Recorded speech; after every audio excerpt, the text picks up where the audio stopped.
మనోజ్, నువ్వు నా బిడ్డవి. లక్ష్మీ ప్రసన్న, విష్ణువర్ధన్ బాబు, మనోజ్ కుమార్. నిన్ను ఎలా పెంచాను రా నేను? అందరికంటే నిన్నే గారాబంగా పెంచాను రా. నీకే ఎక్కువ ఖర్చు పెట్టి చదివించాలని ప్రయత్నం చేశాను రా. నువ్వు ఏది అడిగినా నేను నీకు ఇచ్చాను రా. కానీ ఈ రోజున నువ్వు చేస్తున్న పని బిడ్డల గుండెల మీద తంటారంటారే, అలా తన్నేవరా. మనసు ఆవేదనతో కింగిపోతుందిరా. నేను మీ అమ్మ ఏడ్చుకుంటున్నావురా. జర్నలిజం ఉన్నది లేనిది ఉన్నట్టు రాస్తున్నారా. నువ్వు నన్ను కొట్టడం ఏంట్రా? నా బిడ్డ నన్ను తాకరా. ఇద్దరు ఘర్షణ పడ్డాం కొన్ని కారణాల వల్ల. ప్రతి ఫ్యామిలీలోనూ ఉంటాయిరా ఇవి. లేనివాడు ఎవరైనా ఉంటే ప్రపంచంలో ఒకరున్నారేమో, 1% ఉంటుందేమో. అటువంటి వాళ్ళ ఇంటికి వెళ్ళి కాళ్ళు గడిగి నిద్ర పూసుకోవచ్చు. భారత భాగవత రామాయణాలు చూసావు కదా. ఏమిటిది? మీ అమ్మ ఎంత కుమిలిపోతుంది ఈ రోజున హాస్పిటల్ చేరింది. నీ వల్ల హాస్పిటల్ చేరుతాను. చూడు మనోజ్, నీకు అన్ని ఇచ్చినా ఈ రోజున నువ్వు నా గుండెల మీద తనడమే కాకుండా అపఖ్యాతి తీసుకొచ్చావు. ఏదేదో రాశావు, ఏదేదో చెప్తున్నావు.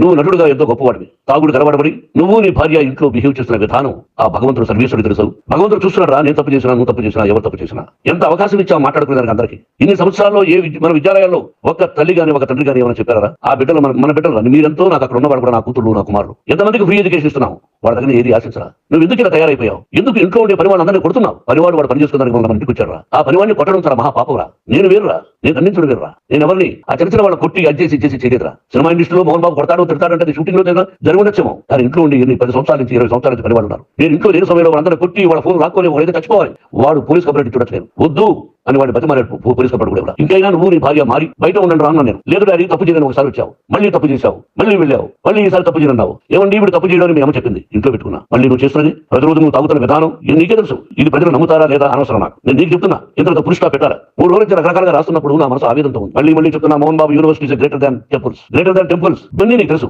ఈ రోజు ప్రపంచంలో నెంబర్ 1 గా చేయాలని మీ అన్న కష్టపడి ఇతర దేశాల్లో నెంబర్ 1 యూనివర్సిటీ టైప్ చేశాడు. ఈ రోజు నువ్వు చేసిన విధానం ఏమిటి? నువ్వే ఒకప్పుడు నాకు ఏమొద్దు నేను యాక్టింగ్ అన్నావు. ఈ రోజున ఏం చేస్తున్నావు? విద్యాలయాలు పెట్టావు. అందరినీ కొట్టడానికి వస్తావు. నీ అన్నం చెప్తావు. ఒక వ్యక్తి వినయ్ గారిని ఆయన వ్యక్తి హెల్ప్ చేయడానికి వస్తే ఆ వినయ్ ఎవరు చంపేస్తాను వాడు అన్నావు. ఎంత తప్పురా? చంపేస్తానంటావు. మీ అన్న చంపేస్తానన్నావు. చంపరా చూద్దాం. మీ అన్న నేనే అన్నా. తాగరా నీ ధైర్యం ఉంటే అన్నా. ఎంతమంది చెప్పాలనుకున్నావు? ఎంతమంది చేయాలనుకున్నావు? నువ్వు ఏం సాధించాలనుకుంటున్నావు? ఆలోచించుకో. ఇంట్లో అడుగు పెట్టడానికి నీకు అధికారం లేదు. ఇది నా కష్టార్జితం. మా నాన్నగారు 10 రూపాయలు 10 పైసలు కూడా ఇవ్వలేదురా. మంచి జన్మ ఇచ్చాడు మా నాన్నగారు. మన రాసుకు వెళ్ళి వీధుల్లో అడుగు తిన్నాను రా. ఒక పూట కూడా భోజనం లేకుండా అడుగుతున్నాను రా. న్యాయంగా మోహన్ బాబు తిట్టాడు కొడతారంటారు కానీ మోసగడం లేదురా. నీకు పార్లమెంటేరియన్ గా బయట వచ్చారా. నువ్వు నా పరువు ప్రఖ్యాతి మంట గడిపావు. ఏమిటి నేను చేసిన అన్యాయం? నీకు జన్మనిచ్చాను. అదా నేను చేసిన పాపం. అందుకే ఇది నా ఇల్లు అన్నావు. నీ ఇల్లు కాదు. నీ కష్టార్జితంతో నువ్వు సంపాదించుకున్న ఇల్లు నీది. ఇది నా డబ్బు, నా కష్టార్జితం. నా కష్టార్జితంలో నేను పిలిస్తేనే మీరు ఇట్లకి రావాలి. అటువంటి పోగొట్టుకున్నాను. ఆస్తులు అంటావా? ముగ్గురికి సమానంగా రాయాలా లేదా? అది నా ఇష్టం. ఆస్తులు ఇస్తానా, లేకపోతే గంగపాలు చేస్తానా, లేకపోతే ఎవరికైనా దానధర్మాలు చేస్తానా? అది నాకు సంబంధించిందిరా. నా కష్టార్జితం రా. మీరు చేస్తున్న విధానం గుణగణాలు కావాలరా. ముందు తాగొచ్చురా. ఎంత తాగాలి? నేను కూడా 1 or 2 పెగ్స్ తీసుకుంటా. ఇది తప్పు కాదు, జనానికి తెలియాలి. నా డబ్బు ఇది. ఏ తాగి ఎవరిని కొట్ల తాగి నేను తింటున్నా. అది ప్రజలకు అక్కల. నేను తప్పు చేస్తేనే ప్రజలకు కావాలి. ఇవన్నీ ఉన్నాయిరా.